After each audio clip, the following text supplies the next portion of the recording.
Hello दोस्तों, नमस्कार। Way of maths channel में आपका फिर से स्वागत है। मैं हूं एम के गुजर और इस वीडियो में लेके आया हूं नॉर्थ वेस्टर्न रेलवे में ट्रेन मैनेजर का पेपर। उत्तर पश्चिमी रेलवे के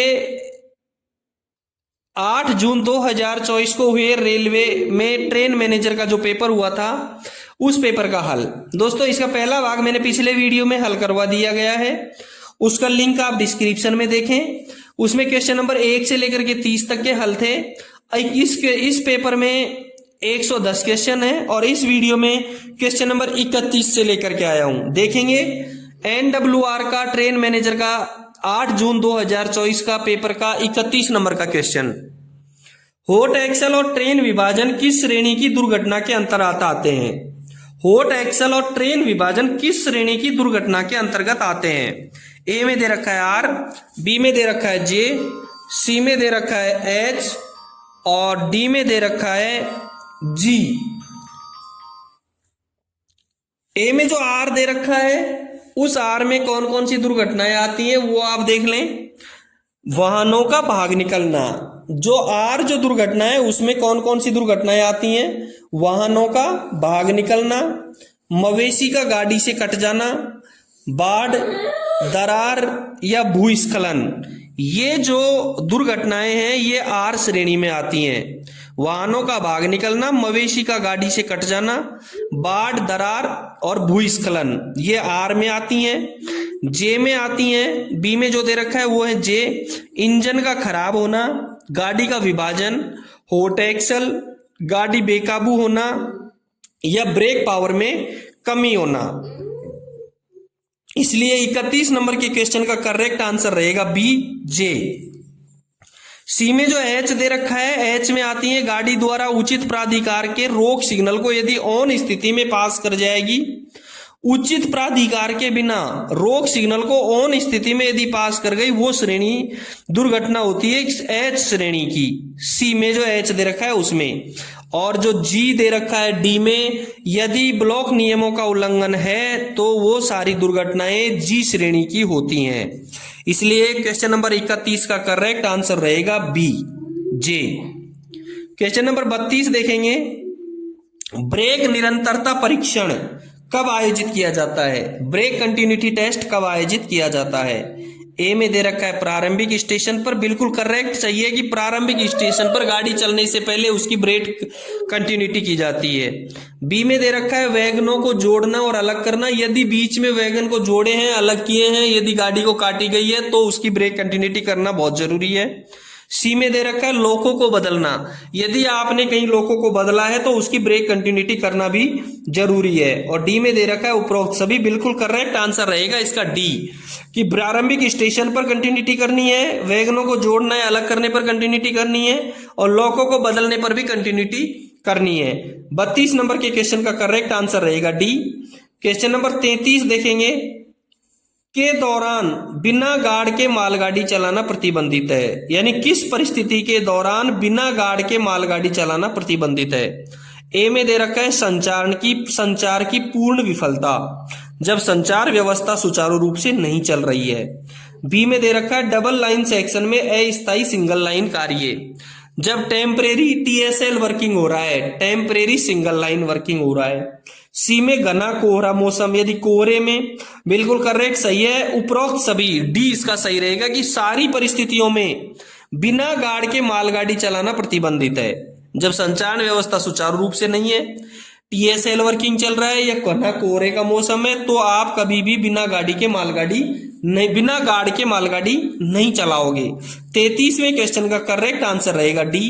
क्वेश्चन नंबर 34 देखेंगे, सामान्य नियम, खाली जगह दे रखी है, द्वारा संशोधित किए जाते हैं। सामान्य नियम किसके द्वारा संशोधित किए जाते हैं? ए में दे रखा है रेलवे बोर्ड, बी में दे रखा है महाप्रबंधक, सी में दे रखा है मंडल रेल प्रबंधक और डी में दे रखा है उपरोक्त सभी। देखो, सहायक नियम 1.02 के 55 के 2 में साफ लिखा है। सहायक नियम 1.02 का 55 का 2 में साफ लिखा है कि साधारण नियम जारी करने साधारण नियम जारी करने तथा उनमें संशोधन करने का अधिकार भारत सरकार या रेलवे बोर्ड को है। भारत सरकार मीन्स रेलवे बोर्ड, यानी कि साधारण नियम जारी करने का और उसमें संशोधन करने का जो अधिकार है वो भारत सरकार को है, रेलवे बोर्ड को है। इसलिए 34 नंबर के क्वेश्चन का करेक्ट आंसर हो गया ए, रेलवे बोर्ड। 35 नंबर का क्वेश्चन देखेंगे, बीपीसी प्रिपेयर्ड बाई, बीपीसी किसके द्वारा तैयार की जाती है। पहले मैं आपको बता दूं बीपीसी का फुल फॉर्म होता है brake power certificate. Brake power certificate किसके द्वारा जारी किया जाता है। ए में दे रखा है लोको पायलट, बी में दे रखा है ट्रेन क्लर्क, सी में दे रखा है ट्रेन मैनेजर और डी में दे रखा है train examiner, train examiner. Correct answer हो गया बीपीसी का ट्रेन एग्जामिनर, ट्रेन परीक्षक। यदि ट्रेन परीक्षक के द्वारा ही बीपीसी तैयार की जाती है, ट्रेन परीक्षक के द्वारा बीपीसी तैयार की जाती है। 36 नंबर का क्वेश्चन देखेंगे, खराब रोक सिग्नल को ऑन स्थिति में पास करने के लिए कौन सा प्राधिकार जारी किया जाता है। खराब रोक सिग्नल को ऑन स्थिति में पास करने के लिए कौन सा प्राधिकार जारी किया जाता है। ए में दे रखा है T3693B, बी में दे रखा है T3603A, सी में दे रखा है T511 और डी में दे रखा है T510। ए में जो दे रखा है T3693B बिल्कुल करेक्ट आंसर सही है इसका। खराब रोक सिग्नल को ऑन स्थिति में पास करने का प्राधिकार है T3693B। बी में जो दे रखा है T3603A ये कोई भी प्राधिकार नहीं है। सी में दे रखा है T511, T511 होता है सिग्नल रहित लाइन से गाड़ी को प्रस्थान के लिए दिया जाने वाला प्रस्थान प्राधिकार। T511 होता है सिग्नल रहित लाइन से गाड़ी के प्रस्थान के लिए दिया जाने वाला प्रस्थान प्राधिकार। और डी में दे रखा है T510, T510 होता है सिग्नल रहित लाइन पर गाड़ी लेने का प्राधिकार। T510 होता है सिग्नल रहित गाड़ी लाइन पर गाड़ी लेने का प्राधिकार। एक होता है T512, T512 भी मैं आपको बता देता हूं कॉमन स्टार्टर सिग्नल वाली लाइन से गाड़ी के प्रस्थान के लिए दिया जाने वाला प्राधिकार। T512 होता है कॉमन स्टार्टर सिग्नल वाली लाइन से गाड़ी के प्रस्थान के लिए दिया जाने वाला प्राधिकार। इसलिए करेक्ट आंसर हो गया ए 36वें क्वेश्चन का कि खराब रोक सिग्नल को ऑन स्थिति में पास करने के लिए दिया जाने वाला प्राधिकार पत्र होता है T3693B। ठीक है, 36 नंबर का correct answer A. Question number 37 देखेंगे, यात्रा प्रारंभिक स्टेशन पर मेल एक्सप्रेस गाड़ियों में कितना ब्रेक पावर की आवश्यकता है। ए में 100% दे रखा है, बी में 90% दे रखा है, सी में 95% दे रखा है, डी में 85% दे रखा है। करेक्ट आंसर हो गया इसका ए। यात्रा प्रारंभिक स्टेशन पर मेल एक्सप्रेस गाड़ियों में 100% ब्रेक पावर की आवश्यकता है। 37 नंबर के क्वेश्चन का करेक्ट आंसर हो गया ए। क्वेश्चन नंबर 38 देखेंगे, जब वैगनों को रनिंग लाइन पर स्टेबल किया जाएगा, जब वैगनों को रनिंग लाइन पर स्टेबल किया जाएगा तो कितनी सेफ्टी चेनों के द्वारा सुरक्षित किया जाएगा। कितनी सेफ्टी चेन चाहिए। ए में दे रखा है 4, बी में दे रखा है 6, सी में दे रखा है 2 और डी में दे रखा है 3। देखो जब स्टेबल किया जाएगा, स्टेबल करने का जो उल्लेख है वो सामान्य नियम 5.23 में दिया गया है। स्टेबल करने का जो नियम है वो दिया गया है सामान्य नियम 5.23 में, 5.23 में। और 5.23 में साफ लिखा गया है कि स्टेबल करने में कम से कम 2 चेन, 4 लकड़ी के गुटके और 6 वैगनों के हैंड ब्रेक, कोचिंग में यदि है तो SLR का हैंड ब्रेक लगाना आवश्यक है। इसलिए 38वें क्वेश्चन का करेक्ट आंसर हो गया सी। 38वें क्वेश्चन का करेक्ट आंसर हो गया सी कि 2 चेन लगाई जाएंगी। सेफ्टी चेन कितनी, 2 वुडन वेज, 2 इधर 2 इधर, 4 हैंड ब्रेक, 6 इधर और 6 इधर, 12 हैंड ब्रेक लगाए जाएंगे।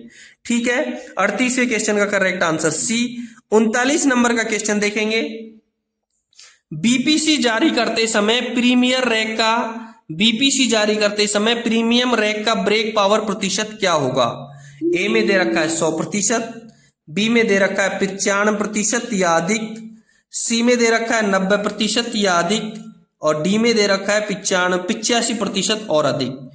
करेक्ट आंसर रहेगा प्रीमियम रैक के लिए ब्रेक पावर 95% या इससे अधिक होना आवश्यक है। 39 नंबर का क्वेश्चन का करेक्ट आंसर हो गया बी। 40 नंबर का क्वेश्चन देखेंगे। अस्थायी सिंगल लाइन कार्य के दौरान पहली ट्रेन की गति क्या होगी? अस्थायी सिंगल लाइन कार्य, temporary single line working, TSL working में पहली ट्रेन की गति क्या होगी? ए में दे रखा है 15 किलोमीटर प्रति घंटे, बी में दे रखा है 20 किलोमीटर प्रति घंटे, सी में दे रखा है 25 किलोमीटर प्रति घंटे, और डी में दे रखा है 30 किलोमीटर प्रति घंटे। मैं आपको बता देता हूं कि पहली गाड़ी की जो टीएसएल वर्किंग है, अस्थायी सिंगल लाइन कार्य के दौरान जो पहली ट्रेन है उसकी गति 25 किलोमीटर प्रति घंटे होगी, तथा इसके बाद की गाड़ियों की गति सामान्य रहेगी। पहली गाड़ी की गति 25 किलोमीटर प्रति घंटे। इसमें एक ऑप्शन भी है दूसरा, यदि सेक्शन में जाने वाली जो पहली ट्रेन है वो एआरएमई या एआरटी है, यदि पहली ट्रेन एआरएमई या एआरएमई या एआरटी है तो कंट्रोलर की सलाह से उसको सामान्य गति से भी भेजा जा सकता है। लेकिन पहली गाड़ी यदि ट्रेन है तो उसकी गति 25 किलोमीटर प्रति घंटे होगी, और इसके बाद में जाने वाली गाड़ी सामान्य गति से जाएगी। तो 40वें क्वेश्चन का करेक्ट आंसर हो गया सी, 25 किलोमीटर प्रति घंटे। 41 नंबर का क्वेश्चन देखेंगे। एब्सोल्यूट ब्लॉक सिस्टम बीजी में ट्रेन की सुरक्षा के लिए पहला डेटोनेटर अवरोध से खाली जगह पर रखा जाता है। कितने मीटर दूरी पर रखा जाता है पहला डेटोनेटर? एब्सोल्यूट ब्लॉक सिस्टम में ब्रॉड गेज में ट्रेन की सुरक्षा के लिए, ध्यान रखा, ब्रॉड गेज दिया है, मीटर गेज और नैरो गेज नहीं दिया है। ब्रॉड गेज इसका मतलब कुछ ना कुछ तो बात है। एब्सोल्यूट ब्लॉक सिस्टम है बीजी में पहला डेटोनेटर अवरोध से कितना मीटर दूर रखा जाएगा? ए में दे रखा है 400 मीटर, बी में दे रखा है 500 मीटर, सी में दे रखा है 600 मीटर, और डी में दे रखा है 800 मीटर। और इसका करेक्ट आंसर रहेगा सी, 600 मीटर। बीजी में 600 मीटर पहला, दूसरा डेटोनेटर रहेगा 1200 मीटर पे, तीसरा फिर 10 मीटर और फिर 10 मीटर, यानी 600, 1200, 10-10 जो डेटोनेटर रहेंगे वो 600, 1200 और 10-10 पे रहेंगे बीजी में। और नैरो गेज में बीजी में रहेंगे 600, 1200, 10-10, और एमजी और एनजी नैरो गेज में और मीटर गेज में रहेंगे 800 और 10-10 पे, 800 और 10-10 पे रहेंगे। ठीक है, 600, 1200, 10-10 पे रहेंगे बीजी में, और एमजी और एनजी में रहेंगे 800 पे और 10-10 पे। 41 नंबर के क्वेश्चन का करेक्ट आंसर रहेगा सी, 600 मीटर। 42 नंबर का क्वेश्चन देखेंगे। स्टेशन पर वाहन की उचित सुरक्षा सुनिश्चित करने की जिम्मेदारी किसकी है? स्टेशन पर वाहन की उचित सुरक्षा सुनिश्चित करने की जिम्मेदारी किसकी है? ए पे ट्रेन मैनेजर, बी पे लोको पायलट, और सी में station master. Station master station का मालिक होता है। ऑन ड्यूटी स्टेशन मास्टर के द्वारा स्टेशन की सारी कार्यविधि संचालित की जाती है, इसलिए स्टेशन पर यदि वाहन को स्टेबल कर दिया है तो उसकी समस्त जिम्मेदारी स्टेशन मास्टर की होगी। और वही मैं फिर से बता देता हूं आपको, स्टेबल करने का जो नियम है वो जीआर के 5.23 में लिखा गया है कि कम से कम 2 चैन, 4 लकड़ी के गुटके, 6 वैगनों के हैंड ब्रेक, यदि कोचिंग का रैक है तो एसएलआर के हैंड ब्रेक लगाना आवश्यक है। ठीक है, 42 नंबर के क्वेश्चन का करेक्ट आंसर रहेगा सी। 43 नंबर का क्वेश्चन देखेंगे। हरी बत्ती को लंबवत ऊपर और नीचे, हरी बत्ती को लंबवत ऊपर और नीचे लहराने से संकेत मिलता है। हूट एक्सल, ट्रेन पार्टिंग या प्रोसीड विद कॉशन। ए में दे रखा है हॉट एक्सल। यदि हॉट एक्सल है तो रेड सिग्नल दिखाया जाएगा, हॉट एक्सल है तो लाल बत्ती दिखाई जाएगी। बी में दे रखा है ट्रेन पार्टिंग। यदि ट्रेन पार्टिंग है तो दिन में हरी झंडी व रात में सफेद बत्ती को ऊपर से नीचे तक लगातार हिलाया जाएगा, लंबवत हिलाया जाएगा। और सी में दे रखा है प्रोसीड विद कॉशन। यदि कॉशन प्रोकॉशन है तो हरी बत्ती या हरी झंडी को ऊपर से नीचे तक लहराया जाएगा। 43 नंबर के क्वेश्चन का करेक्ट आंसर हो गया सी, प्रोसीड विद कॉशन। अगला क्वेश्चन देखेंगे, 44 नंबर का क्वेश्चन देखें। इसमें लोको पायलट और गार्ड द्वारा कंटिन्यूटी परीक्षण के लिए प्रयुक्त सिटी कोड है। गार्ड और लोको पायलट के द्वारा कंटिन्यूटी परीक्षण के लिए जो प्रयुक्त सिटी कोड है वो कौन सा है, ये दिखाया गया है। ए में 5 छोटी सीटी दे रखी हैं, बी में 4 छोटी सीटी हैं और सी में 3 छोटी सीटी और डी में 6 सीटी दे रखी हैं। ए में जो 5 छोटी सीटी दे रखी है इसका मतलब है लोको पायलट और गार्ड द्वारा कंटिन्यूटी परीक्षण के लिए प्रयुक्त किया गया सीटी कोड। जब कंटिन्यूटी टेस्ट करते हैं तो लोको पायलट 5 छोटी सीटी देगा गार्ड के लिए ब्रेक कंटिन्यूटी के लिए। और बी में जो 4 सीटी दे रखी हैं ये दे रखी हैं दुर्घटना रुकावट। लोको पायलट 4 छोटी सीटी बजाएगा, रुकावट दुर्घटना फेलियर या अन्य किसी कारण से गाड़ी आगे में जाने में असमर्थ है। जब गाड़ी आगे जाने में असमर्थ है तो लोको पायलट के द्वारा 4 सीटी छोटी सीटी बजाई जाएंगी। तीसरे में सी में दे रखा है 3 छोटी सीटी। 3 छोटी सीटी गार्ड ब्रेक लगाओ, गाड़ी काबू से बाहर है या गार्ड सहायता करे, इसका संकेत देने के लिए लोको पायलट बजाएगा। ठीक है, 44 नंबर के क्वेश्चन का करेक्ट आंसर हुआ ए, लोको पायलट और गार्ड द्वारा कंटिन्यूटी परीक्षण के लिए 5 सीटी कोड यूज में लिए जाएंगे, 5 छोटी सीटी यूज में ली जाएंगी। अगला 45 नंबर का क्वेश्चन देखेंगे। एलएचबी कोचों में किस प्रकार की कपलिंग प्रदान की जाती है? एलएचबी कोचों में किस प्रकार की कपलिंग प्रदान की जाती है? ए में है स्क्रू, बी में सीबीसी, सी में ट्रांजिशन और डी में कोई नहीं। इसका करेक्ट आंसर रहेगा बी, एलएचबी कोचों में सीबीसी प्रकार की कपलिंग प्रदान की जाती है। सीबीसी का फुल फॉर्म होता है सेंटर बफर कपलर। जो एलएचबी कोच है उनमें सेंटर बफर कपलर वाली जो सीबीसी को जो कपलिंग है वो प्रदान की जाती है। 45 नंबर के क्वेश्चन का करेक्ट आंसर हुआ बी। क्वेश्चन नंबर 46 देखेंगे।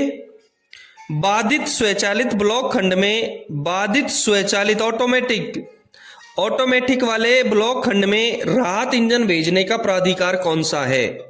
ऑटोमेटिक वाले ब्लॉक सेक्शन में राहत इंजन भेजने का प्राधिकार कौन सा है?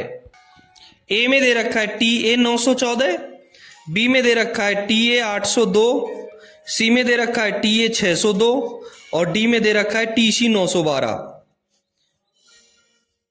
जो डी में दे रखा है टीसी 912 ये इसका करेक्ट आंसर रहेगा कि बाधित स्वचालित ब्लॉक खंड में राहत इंजन भेजने का प्राधिकार टीसी 912 होता है। एक मैं इंपॉर्टेंट बता देता हूं आपको कि एब्सोल्यूट ब्लॉक सिस्टम में अवरोधित ब्लॉक सेक्शन में जो राहत इंजन या गाड़ी भेजने का जो प्राधिकार है वो टीए 602 होता है, जो सी में दे रखा है। जो सी में दे रखा है टीए 602 वो होता है एब्सोल्यूट ब्लॉक सिस्टम में अवरोधित ब्लॉक सेक्शन में राहत इंजन या गाड़ी भेजने का प्राधिकार, और स्वचालित ब्लॉक सिस्टम में राहत इंजन या गाड़ी भेजने का प्राधिकार होता है टीसी 912। ठीक है, 46 नंबर के क्वेश्चन का करेक्ट आंसर हुआ डी। 47 नंबर का क्वेश्चन देखेंगे। मॉक ड्रिल कितने महीने में एक बार आयोजित की जाएगी? मॉक ड्रिल ए में दे रखा है 1, बी में दे रखा है 2 और सी में दे रखा है 3, डी में दे रखा है 4। इसका करेक्ट आंसर रहेगा 47 का 3। मॉक ड्रिल 3 महीने में एक बार आयोजित की जानी चाहिए। 48 नंबर का क्वेश्चन देखेंगे। यदि रेलगाड़ी के किसी वाहन में आग लग जाए, यदि रेलगाड़ी के किसी वाहन में आग लग जाए तो जलते हुए वाहन को अन्य वाहनों से न्यूनतम कितनी दूरी पर रखा जाना चाहिए? प्रश्न समझ में आ गया? रेलगाड़ी का किसी भी व्हीकल में आग लग गई तो उसको अन्य वाहन से जिसमें आग नहीं लगी उन वाहनों से कितनी दूरी पर रखा जाना आवश्यक है? ए में दे रखा है 50 मीटर, बी में दे रखा है 100 मीटर, सी में 60 मीटर और डी में 40 मीटर।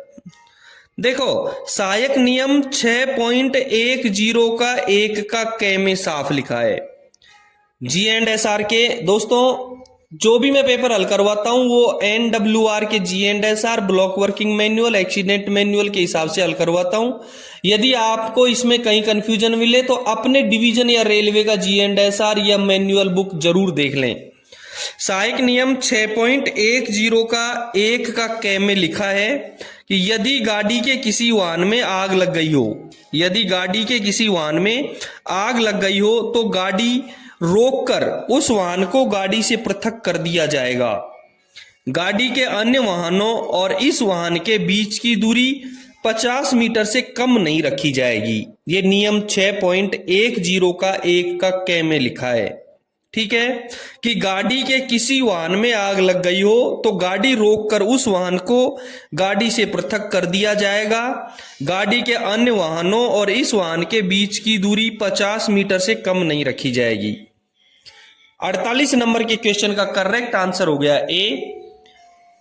49 नंबर का क्वेश्चन देखेंगे। एयर ब्रेक कोचिंग स्टॉक के गार्ड वैन में बनाए रखा जाने वाला बीपी प्रेशर क्या है? बीपी प्रेशर क्या है? ब्रेक पावर वाला प्रेशर क्या है? ए में 3 किलोग्राम पर वर्ग सेंटीमीटर, बी में लिख रखा है 4 से 3.8 किलोग्राम पर वर्ग सेंटीमीटर, सी में लिखा है 5 से 4.8 किलोग्राम पर वर्ग सेंटीमीटर और डी में लिखा है 6 से 5.8 किलोग्राम पर वर्ग सेंटीमीटर। इसका करेक्ट आंसर रहेगा सी, 5 से 4.8 किलोग्राम पर वर्ग सेंटीमीटर। 49 नंबर के क्वेश्चन का करेक्ट आंसर हो गया सी। क्वेश्चन नंबर 50 देखेंगे। विद्युतीकृत खंड में लगे 500 मीटर एवं 250 मीटर बोर्ड क्या दर्शाते हैं? विद्युतीकृत खंड में 500 मीटर पे और 250 मीटर पे जो बोर्ड लगे होते हैं वो क्या दर्शाते हैं? ए में दे रखा है एलिमेंट्री सेक्शन, बी में दे रखा है ब्लॉक सेक्शन, सी में दे रखा है न्यूट्रल सेक्शन, डी में दे रखा है नॉन ऑफ दीज, इनमें से कोई नहीं। जो ये बोर्ड होते हैं ये विद्युतीकृत खंड में जो 500 मीटर और 250 मीटर पे लगे होते हैं ये बोर्ड 75 गुणा 45 वर्ग सेंटीमीटर के होते हैं। ये जो बोर्ड होते हैं वो 75 बाई 45 सेंटीमीटर आकार के होते हैं, जैसा आप स्क्रीन पे देख रहे हैं। इन्हें न्यूट्रल सेक्शन वार्निंग बोर्ड कहते हैं। देखो आप स्क्रीन पे जो देख रहे हैं इनको कहते हैं न्यूट्रल सेक्शन वार्निंग बोर्ड। ए और बी दो प्रकार से बनाए गए हैं। इलेक्ट्रीफाइड सेक्शन में OHE पर मौजूद न्यूट्रल सेक्शन की चेतावनी देने के लिए 500 मीटर व 250 मीटर पहले ये चेतावनी बोर्ड लगाए जाते हैं। इन्हें देख करके लोको पायलट को रेलवे हित में कोस्टिंग संबंधी उचित कार्रवाई करनी चाहिए। यानी कि 500 मीटर का बोर्ड जो न्यूट्रल सेक्शन होता है उससे 500 मीटर पहले लगाया जाता है और जो 250 मीटर का बोर्ड है वो 250 मीटर पहले लगाया जाता है। यानी वो संकेत देते हैं कि इससे 500 मीटर आगे न्यूट्रल सेक्शन है और इससे 250 मीटर आगे न्यूट्रल सेक्शन है। ये दोनों इसका संकेत देते हैं।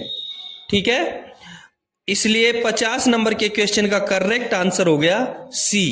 विद्युतीकृत खंड में लगे 500 मीटर और 250 मीटर बोर्ड क्या दर्शाते हैं? Neutral section. ठीक है, अगला 51 नंबर का क्वेश्चन देखेंगे। Train engine shunting engine, train engine या शंटिंग इंजन को जोड़े जाने से पहले कितनी दूरी पर रुकना चाहिए? ए में 5 मीटर दे रखा है, बी में 10 मीटर, सी में 25 मीटर और डी में 20 मीटर दे रखा है। सहायक नियम 5.13 का 16 में लिखा है। सहायक नियम 5.13 के 16 में लिखा है कि जब मेल एक्सप्रेस व पैसेंजर गाड़ियों में सवारी डिब्बे जोड़ने या काटने के लिए शंटिंग करनी हो तो शंटिंग इंजन को जोड़ने के लिए चलने से पहले गाड़ी से 20 मीटर दूर अवश्य रोका जाना चाहिए। ठीक है, 51 नंबर के क्वेश्चन का करेक्ट आंसर हुआ डी। अगला 52 नंबर का क्वेश्चन देखेंगे। G&SR के अनुसार कार्य नियम और निर्देश जारी करने के लिए कौन अधिकृत है? G&SR के अनुसार कार्य नियम और निर्देश जारी करने के लिए कौन अधिकृत है? ए में दे रखा है PCSO, बी में DRM दे रखा है, सी में PCOM दे रखा है। सहायक नियम 1.02 के 50 के क में साफ लिखा है। सहायक नियम 1.02 के 50 के क में साफ लिखा है कि प्रमुख मुख्य परिचालन प्रबंधक को संचालन नियम और अनुदेश जारी करने का अधिकार है। प्रमुख मुख्य परिचालन प्रबंधक को संचालन नियम और अनुदेश जारी करने का अधिकार है। इसलिए 52 नंबर के क्वेश्चन का करेक्ट आंसर हो गया सी। 53 नंबर का क्वेश्चन देखेंगे। स्पीड इंडिकेटर को बीजी लाइन में कॉशन रेस्टिकेशन के प्रारंभ बिंदु से कितने मीटर तक स्थापित किया जाएगा? कितने मीटर पहले स्थापित किया जाएगा स्पीड इंडिकेटर को ब्रॉड गेज में कॉशन रेस्टिकेशन के प्रारंभिक बिंदु से?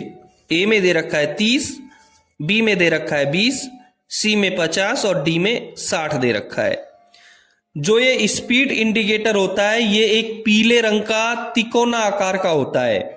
स्पीड इंडिकेटर होता है वो एक पीले रंग का तिकोना आकार का होता है जिस पर काले रंग से गति प्रतिबंध की सीमा लिखी होती है।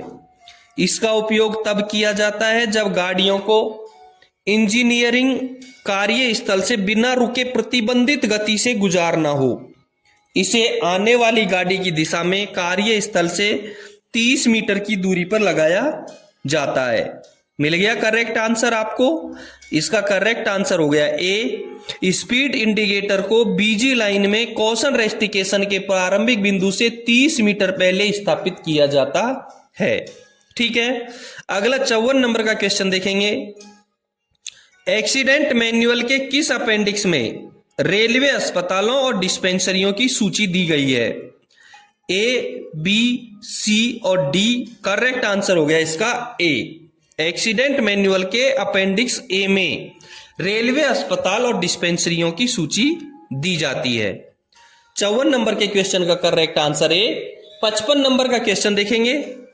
बीपीसी जारी करते समय स्पेशल प्रीमियम रैक का ब्रेक पावर प्रतिशत कितना रहता है?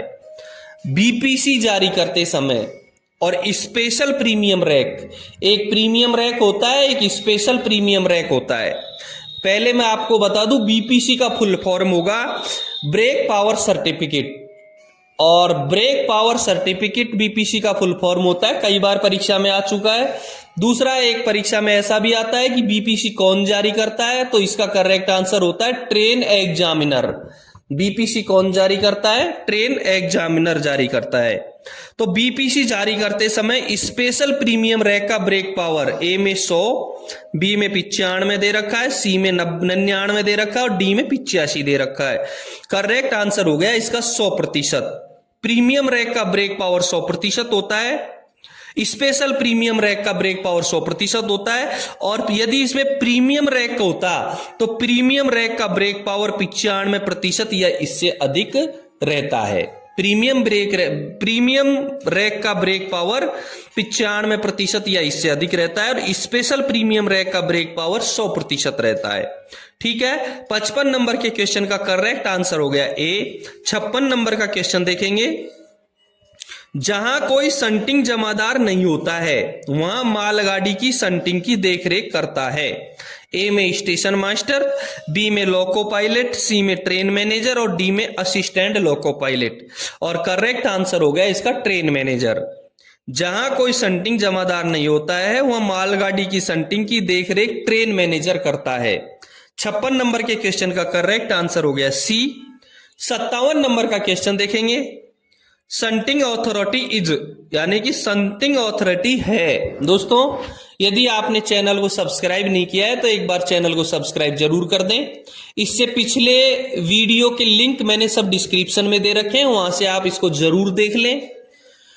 यदि आपको इन पेपरों का पीडीएफ चाहिए तो डिस्क्रिप्शन में टेलीग्राम चैनल का लिंक दे रखा है, उस लिंक पे जाएं, क्लिक करें और इनकी सबका पीडीएफ आप डाउनलोड कर सकते हैं। यदि आपके डिवीजन या रेलवे में किसी भी प्रकार का विभागीय पेपर हुआ है तो मुझे व्हाट्सएप नंबर, मेरे यही व्हाट्सएप नंबर है, उन पर या टेलीग्राम नंबर पर जरूर भेजें। उनका हल मैं यूट्यूब चैनल पर डाल सकता हूं। ठीक है, लिखा है कि संटिंग अथॉरिटी है। ए में टी 806 दे रखा है, बी में टी 807 दे रखा है, सी में टी 809 दे रखा है और टी में टी 805 दे रखा है। 807, 805, 809 का कोई अथॉरिटी नहीं होता है, टी 806 ही संटिंग अथॉरिटी होता है। संटिंग अथॉरिटी टी 806 3 प्रतियों में बनाया जाता है।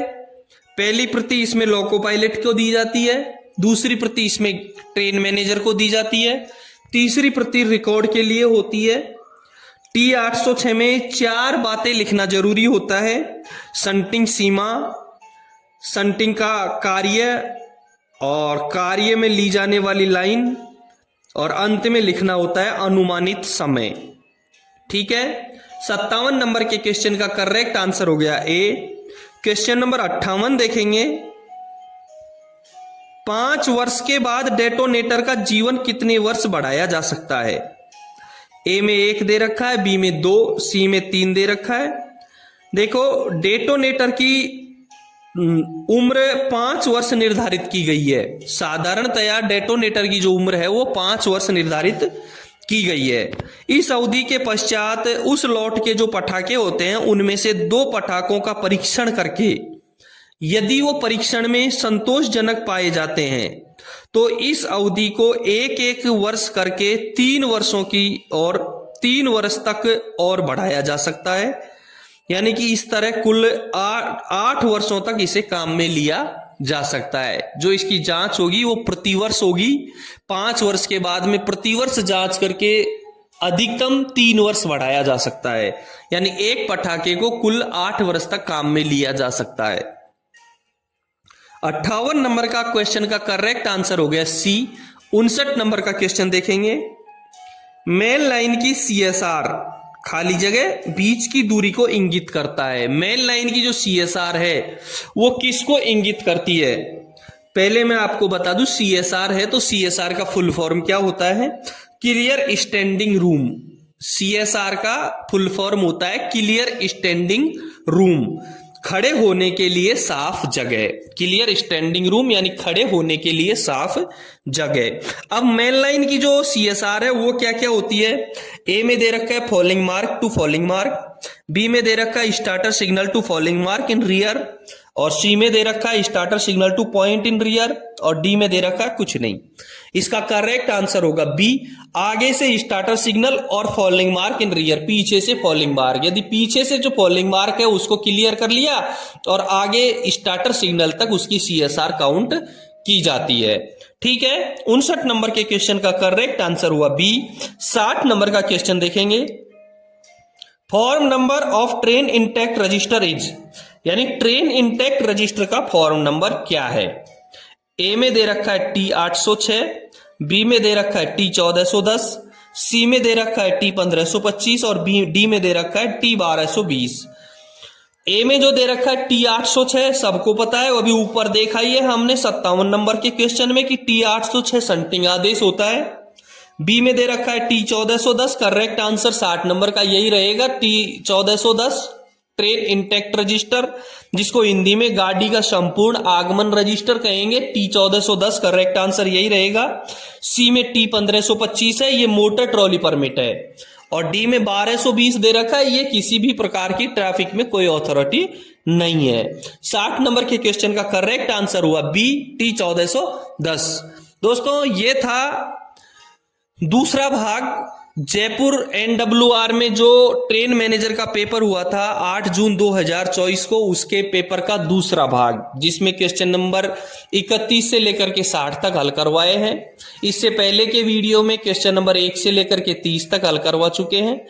अब तीसरे भाग में इससे आगे के क्वेश्चन हल करवाएंगे। क्वेश्चन नंबर 61 से अगले भाग में देखेंगे। यदि आपने चैनल को सब्सक्राइब नहीं किया है तो एक बार चैनल को सब्सक्राइब करें। फिर मिलते हैं अगले वीडियो में क्वेश्चन नंबर 61 के साथ में।